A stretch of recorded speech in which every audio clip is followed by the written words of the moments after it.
The first thing that we want to do is create a new Next.js app, and we're going to use create next app to do that. So npx create next app and then our application name. In this case, we're going to use Inngest app as our application name. We'll accept TypeScript. We want to use ESLint. We do love Tailwind. We're going to use the source directory. We're definitely going to use the app router, and we will select an import alias, and we're going to use the @ sign for that, and then wait for Next.js to install.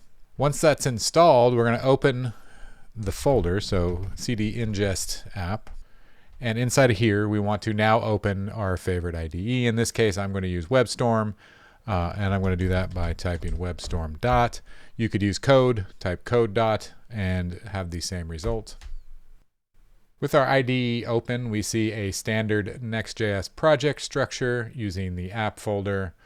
We can come in here, and right off the bat, we are going to just simply delete all of the stuff that comes in the Next.js app that lets us know that's what this is. I'm going to create a new div here. And inside of this div, I'm going to create a simple button. And this is going to say trigger ingest event. But to get there, there's some work that we need to do first. We're going to open the next config.js in the root of Inngest app. And inside of here, we're going to turn on experimental. And the experimental feature that we want to turn on is server actions. So we set that to true. Now server actions will be enabled for our Next.js app. We'll go ahead and run this application. So I'm going to open package.json. And in my IDE, you can see that I have these nice arrows that allow me to run my npm scripts. In fact, I'm going to debug. This is a habit that I've gotten into with my IDE so that I get nice debugging tools and I'm not constantly using console log as my only debugging method. We click the link, open this up, and we can see that we have a button, and when we click it, nothing happens as expected. We can take a second just to make this look a little bit nicer so that it actually looks like a button. All the classes are stripped by default, so we're just going to add some Tailwind button styles here. Go ahead and drop this down to a new line, and now we can see that we have a nice button with a hover state. It still doesn't do anything. Our button doesn't actually have any functionality yet. We haven't added any click handlers. It's not part of a form. We'll come back to that later. Right now, we're going to set up Inngest. So to do that, the first thing I want to do is come into my source folder, and I'm going to create a top-level directory in my source folder, and it is called Inngest. And inside the new Inngest folder, we're going to create a file for the Inngest client, and it's going to be ingest_client.ts. The Inngest client file loads the Inngest library, which gives us the Inngest class, and then we send in some configuration. But we have an error, and the error is because we have not actually installed the Inngest library. So we're going to open a terminal window, and inside of the terminal window, we are going to npm install ingest. Now that's loaded from npm, and our error disappears. So this exports the Inngest client that's instantiated here, and we're just calling this basic Inngest application. So the next thing we want to do is actually configure our first ingest function. Inside of the source ingest folder, we're going to create a new file, and we're going to put that in a functions subfolder, and we're going to call this hello world.ts for TypeScript. We're going to import the Inngest client that we just created. Now we're going to create our first ingest function. This function is called hello world. It uses the Inngest client and calls create function. The first argument is the configuration. The configuration has an ID and a name. It has some other options also. The second is our trigger, and our trigger here is an event. This can also be a cron, but for our purposes, we're going to trigger an event. The third is our handler. This is where the action happens. In this handler, we're going to call step.sleep, and we're going to pass 1 second. So this is just a string notation of 1 second, and this is going to tell our function to sleep for 1 second and then return whatever the event.data.message is. So now that we have a function and we have a client, the next thing we need to do is actually configure our API route that Inngest will use to execute this function. So inside of app, I'm going to create a new file, and that file is going to be inside of API, because it's an API route, ingest, and route.ts, which is a standard Next.js app directory API route. From the ingest next package, we're going to import serve. Serve is what's actually going to handle serving this endpoint, so Inngest will be able to both find the function and execute it when it needs to. Next, we're going to import the client that we created previously. Finally, we import the hello world function that we created.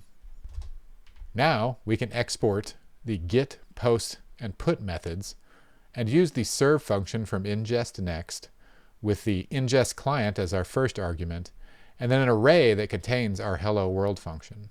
With all of these pieces in place, we can actually start our local ingest dev server. And to do that, we're going to use npx ingest -cli at latest, and then say dev. You can see this tells us to go look over here, and this opens on localhost. So at localhost 8288/stream, we can see the ingest dev server. We haven't sent any events yet, but we can go over to apps and we can see that localhost 3000 API/ingest has been automatically detected for us. So it knows where we're running this. It knows that it's on port 3000 and checks the various common ports and scans them for us and looks to see if we have an app and any functions registered. So we can look at the functions, and you can see that our hello world function has been registered and can now be triggered. So you can actually trigger this here internally. So you can send an event. You can see down here in the background inside the terminal, an event occurred, and here it is inside of our stream. But what we really want to do is use that button that we created earlier to trigger a function here on the dev server. All right, so back in our application, we're going to open page.tsx. Now, the way we're going to get this to run is actually execute a server action. And to execute a server action, first we're going to create that action. And here we're going to create an async function, and this is going to be trigger ingest event. And this is going to be use server. So this tells the React server components in Next.js that this is a server-side execution. And to do that, we're going to call await, and we're going to actually load our ingest client, and we're going to say send, and we want to send an event, and that event is test/hello.world. That's the name of the event. We're going to send some data, and that data is going to be a message and hello from Next.js. So to trigger this, we need to actually execute this as a server action. And to do that, I'm going to actually cut this button real quick, and I'm going to drop in a form. And we can say form action equals trigger ingest event. We've created our event. We are using server. We're awaiting that. So this is an async function. So we're actually awaiting that and sending that so we could do other stuff inside of here if we wanted to. And then when we click the button, it's actually going to submit the forms. All right. And let's trigger our event. So one thing that we did not do, and that you need to do, otherwise you'll end up with this unhandled runtime error, is set the ingest event key. So I'm just going to copy that real quick. And to do that, we simply need to create a new file in the root, and I'm going to use .env.development and paste that in here. And I'm just going to say local. This is arbitrary. This can be any value. It just needs to exist. So now I'm going to trigger that event. And Then I'm going to come back over here and we can see that that event was triggered. I'm actually going to do like this. There we go. That's fun. So I'm going to trigger that event again, click into here, and you can see hello from Next.js. So let's try that again. Let's change a couple of things just to make sure everything is working. First, I'm going to come into my function, and I'm actually going to change this to 3 seconds. So I'm going to wait for 3 seconds. And we'll say hello from Next.js, and we're just going to be super excited about it. So come back over here, everything's reloaded in the background. Trigger that. You can see 1, 2, 3, boom.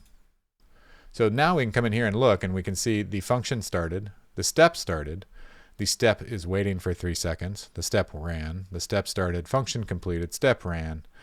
We see the body, we see the message, we can see all of that, and then finally we get the status of our step completed down here, and we've ran our first ingest function.